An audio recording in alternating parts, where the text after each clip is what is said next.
Bom dia, irmãos, graça e paz. Falamos sobre a influência do pragmatismo na forma atual de ser igreja, principalmente na busca de recursos metodológicos e, mais recentemente, tecnológicos, como estratégia de competir e agregar pessoas. Hoje eu quero refletir sobre a influência do pragmatismo no discurso da igreja, ou seja, na forma dela pregar baseado nesse método. Antes, porém, eu quero ler 2 de Timóteo 4, de 2 a 5, que diz assim: prega a palavra, insta, quer seja oportuno, quer não.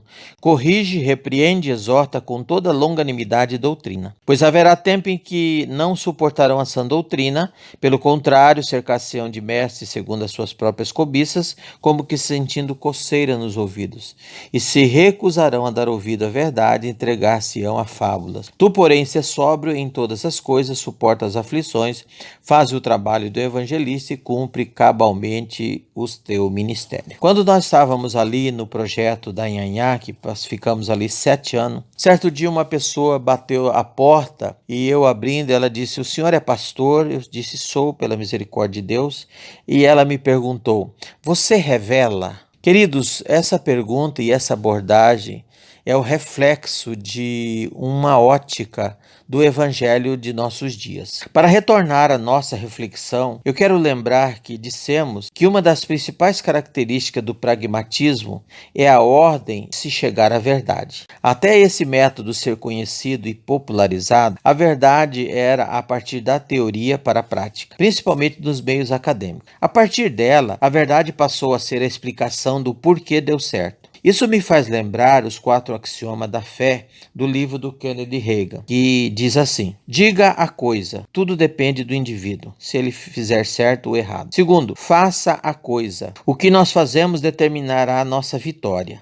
Terceiro, receba a coisa. A fé irá dinamizar a ação de Deus, pois ele está preso às leis espirituais. E quarto, conte a coisa, para que outras pessoas possam crer também. Considerando então que a teorização nesse método pragmático é para explicar ou justificar o resultado que deu certo, passamos a usar o texto bíblico que confirma o testemunho. Ainda que esse, por sua vez, seja verdadeiro, ele não se torna um ensino. Ele se torna um testemunho. E alguém poderia questionar: e qual é o problema desse relato se tornar um testemunho? Esse método está no campo das experiências. E nós já falamos sobre isso, que as experiências, ainda que verdadeiras, elas são pessoais e circunstanciais.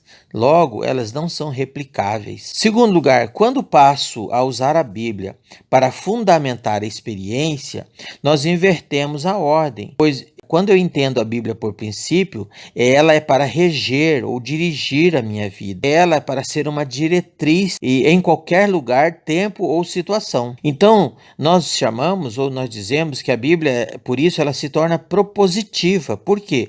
Porque ela é uma teoria que dirige as minhas práticas. Ela é uma teoria que eu sigo. Então, ela se torna um manual para a minha vida prática. Quando eu passo a procurar a resposta ou explicação para me corrigir ou somente me consertar o que já está feito, é porque já houve práticas, atitudes e decisões sem a orientação dessa palavra. Portanto, antes de se conhecer a teoria, eu já estou tendo outra direção.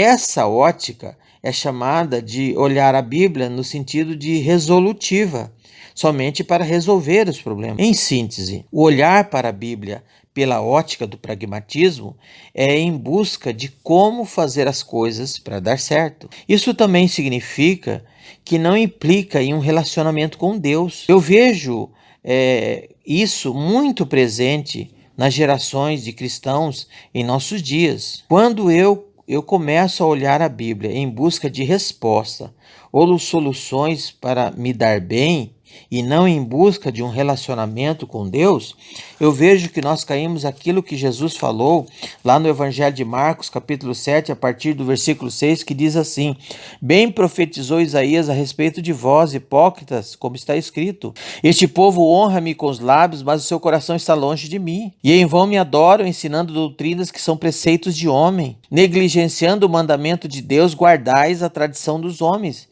E disse-lhe ainda: jeitosamente rejeitais o preceito de Deus para guardardes as vossas próprias tradições. Ou seja, amados, quando nós olhamos o contexto de que Jesus está dizendo isso, o Senhor Jesus está dizendo que eles adaptaram a verdade à necessidade e a situação deles. Não são eles que se sujeitaram à palavra, mas eles adaptaram a verdade. Portanto, amados, eu encerro essa nossa reflexão dizendo que quando eu olho para a Bíblia nessa perspectiva, eu estou fazendo da palavra de Deus uma leitura cabalística. Isso é ocultismo, irmãos. Eu vejo um dos principais desafios dessa influência no evangelho de nossos dias é que essas pessoas já vêm esperando, já vêm querendo ouvir ou receber isso de nós. E se você não tem ou não dá isso, você não serve para ela, o seu evangelho não serve. Essa forma de pensar se tornou uma matriz no pensamento da geração dos nossos dias.